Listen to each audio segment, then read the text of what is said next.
మీరు జగన్మోహన్ రెడ్డి గారిని అడగాలి. మీరు వెలిగొండ ప్రాజెక్టు గురించి కూటమి నాయకులు మాట్లాడుతున్న మాటలు ఒక్కసారి వినండి, సమాధానం మనం చెప్దాం. మీరు జగన్మోహన్ రెడ్డి గారిని అడగాలి. మీరేమో జాతికి అంకితం ఉన్నారు, ఇక్కడేమో పునాదులు కనపడుతుందా? ఒక పక్కనేమో వెలిగొండ ప్రాజెక్టుకి పునాదులు పడతా ఉన్నాయి, భూమి పూజలు జరుగుతూ ఉన్నాయి. ఆయనేమో జాతికి అంకితం అని చెప్పాడు. సార్ ముందుగా మీకు నమస్తే సార్.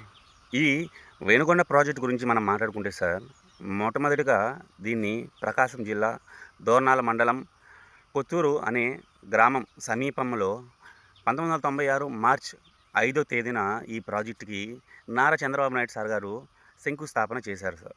శంకుస్థాపన చేసిన తర్వాత ఎవరి హయాంలో ఎక్కువ నిర్మాణం జరిగింది, ఎవరి హయాంలో ఎంతెంత శాతం నిర్మాణం జరిగింది అని మనం ఒకసారి తెలుసుకుందాం సార్.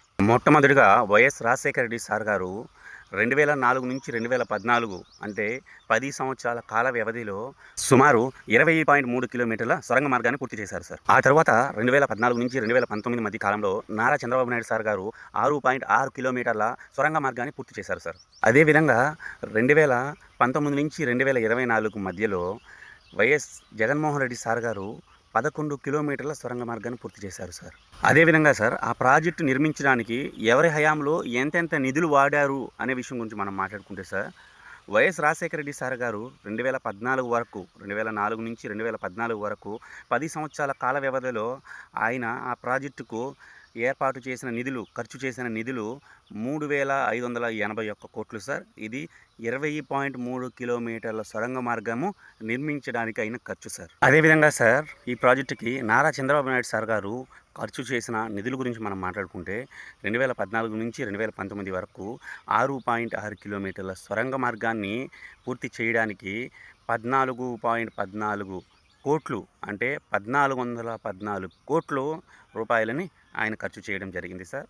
అదేవిధంగా 2019 నుంచి 2024 మధ్యలో వైఎస్ జగన్మోహన్ రెడ్డి సార్ గారు 11 కిలోమీటర్ల సొరంగ మార్గం పూర్తి చేయడానికి ఖర్చు చేసిన నిధులు 952 కోట్లు సార్. ఈ తరుణంలో మనం చూసుకుంటే వైఎస్ రాజశేఖర రెడ్డి సార్ గారు 20 కిలోమీటర్లు సుమారుగా 20 కిలోమీటర్లు చేయడానికి 3,500 కోట్లు అయితే, చంద్రబాబు నాయుడు సార్ గారు 6.6 కిలోమీటర్లు నిర్మించడానికి 1,400 కోట్లు అయింది సార్.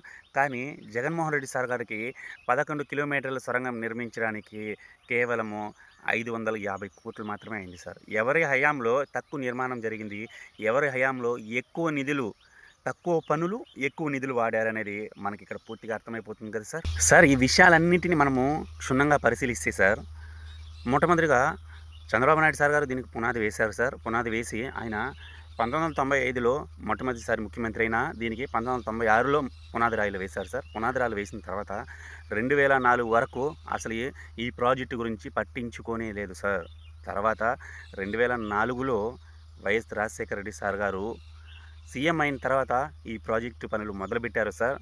ఆ తర్వాత 2014 నుంచి 19 వరకు చంద్రబాబు నాయుడు సార్ గారు కేవలము 6.6 కిలోమీటర్ల సొరంగ మార్గాల్ని పూర్తి చేయడం జరిగింది సార్. అంటే 1995 నుంచి 2004 వరకు అంటే సుమారు 9-10 సంవత్సరాలు ఆయన ముఖ్యమంత్రిగా ఉన్నప్పటికీ ఆయన పునాది రాయి వేసిన ఆ ప్రాజెక్టు గురించి పట్టించుకోనే లేదు సార్. కానీ వైఎస్ రాజశేఖర రెడ్డి సార్ గారు మొట్టమొదటిగా సీఎం అయిన వెంటనే ఆ పనులు మొదలుపెట్టారు. వైఎస్ జగన్మోహన్ రెడ్డి సార్ గారు మొట్టమొదటిగా సీఎం అయిన వెంటనే ఆ పనులు మొదలుపెట్టారు సార్. మనము నిధుల వారీగా తీసుకున్న తక్కువ నిధులు ఖర్చు చేసింది ఎవరంటే వైఎస్ఆర్ ఫ్యామిలీయే సార్. మనము పనుల వారీ తీసుకున్న ఎక్కువ పనులు పూర్తి చేసింది అంటే ఎవరంటే అది వైఎస్ఆర్ ఫ్యామిలీయే సార్. దయచేసి డేటా తెలుసుకొని మాట్లాడితే బాగుంటుంది సార్. ఎందుకంటే డేటా అనేది ఇప్పుడు ప్రజలందరికీ కనిపిస్తుంది సార్. కాబట్టి ప్రజలందరూ దీని మీద పూర్తి అవగాహన కలిగి ఉన్నారు సార్. కాబట్టి ఏదైనా డేటా తెలుసుకుని మాట్లాడితే బాగుంటుంది సార్. ఈ వీడియో చూస్తున్న మీరు ఈ వీడియో మీద మీ అభిప్రాయాన్ని కామెంట్ చేయండి. ఉంటా మరి. Thank you.